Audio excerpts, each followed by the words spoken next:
Good evening and welcome to our post-game men's volleyball press conference.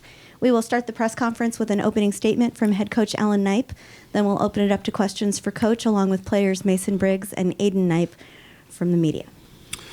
Yeah, it was great for us, to be honest with you. I thought St. Francis played a good match. I think they have some really nice arms, and they do some things that is a little different offensively with just the tempo, constant tempo of their sets to the outside, regardless if it's a good pass or not. They're just constantly barraging you with speed. And, I thought our guys did a nice job. We ended up blocking 14 and a half balls. And I think that the 3 sets we won, we were in nice control of those. And I really think that the third set was a little bit, I thought St. Francis played their best set of the match, obviously. And good teams, and Mike is a good coach. He had his guys. They weren't going to roll over. I also didn't think that we served very well in the third set, and I certainly didn't think we passed the ball very well in the third set, even though I did think over the course of the match we did those things really well. And because we had no offensive rhythm for the most part in that third set. And would we end up hitting 160, decided out at 58%, which is really, really low for our team. If you look at the other ones, we hit 308, 333, and 500, and decided out 61, 76, and 88. Those are huge numbers. So there's a couple of things for us, right? That's a back-to-back match. Some guys were feeling it a little bit, and they grinded through. And what was really impressive for me was the response in the fourth set, the attention to detail in all areas of the game, the urgency in block and defense, as far as scrapping for points. Great, we connected really, really well offensively. We passed the ball really well. We created a lot of stress with our serves. We kept our errors down, and our guys came in off the bench, our serving subs, and they did a great job. Dane Hillis did a great job in that set, and Nathan Harlan was great in that set. So. I'm really happy with it, even though it's, not every match is going to be a 3-set sweep. And getting pressed a little bit with the tempo and getting pressed to stay at the task in the third set.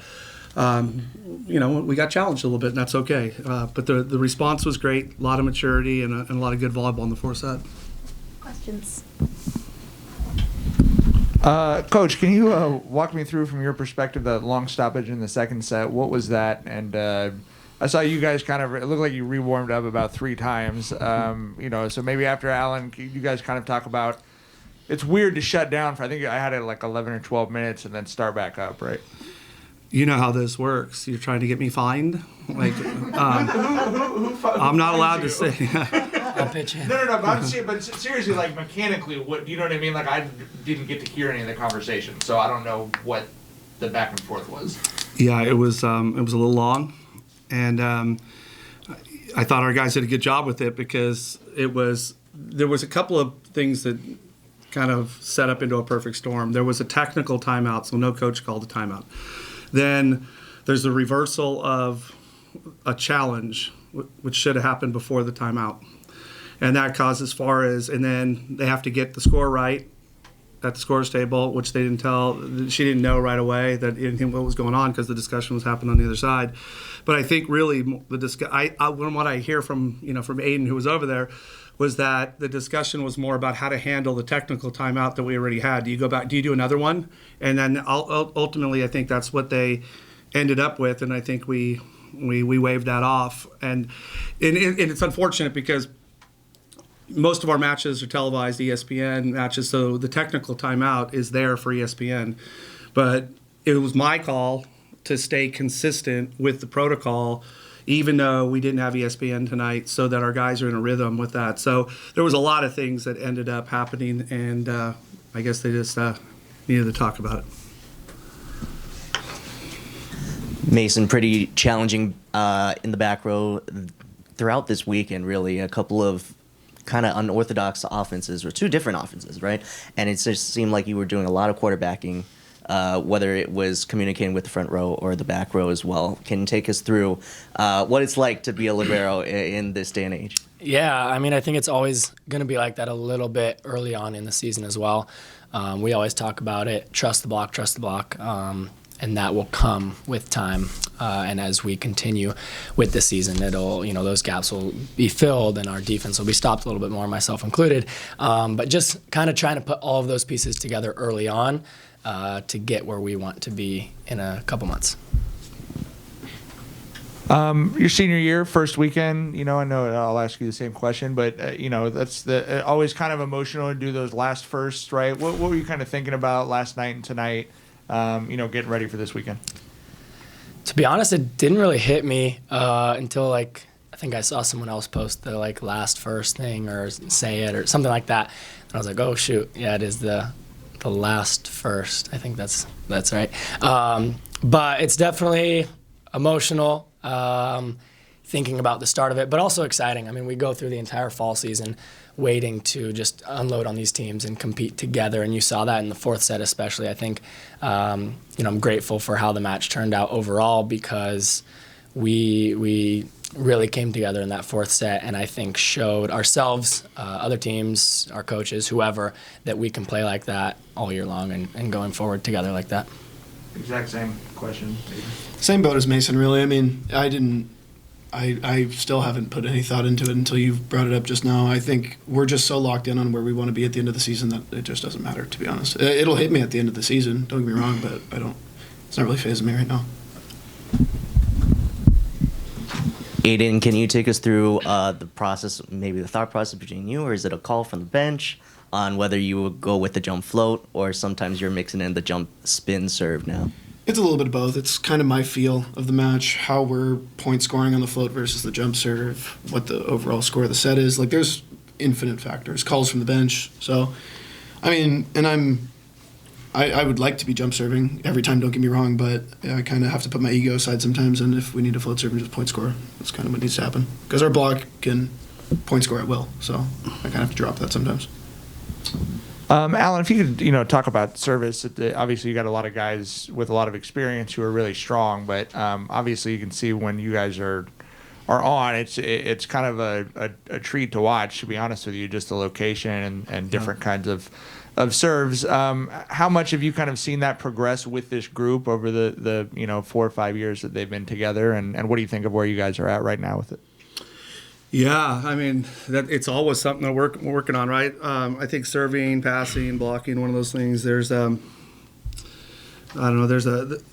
you get timed out on them, meaning you always want to get a little bit more work in at it. And so we know that there's a time that we're just going to be done with how much work we can get in because the season has a calendar that we're following. But yeah, I'm really impressed with some of the things that we can do and some of the things that guys can do, whether, one of the toughest things to do in volleyball is to come in off the bench and hit your serve.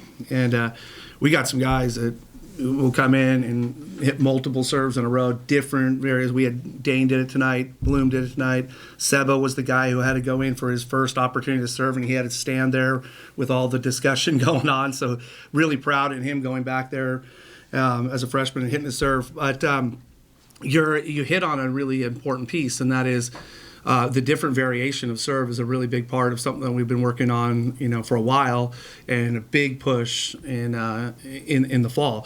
It was, your question with Aiden, Aiden's jump serve has been really good throughout the fall for us, but there's times we need a jump float for tactical reasons, and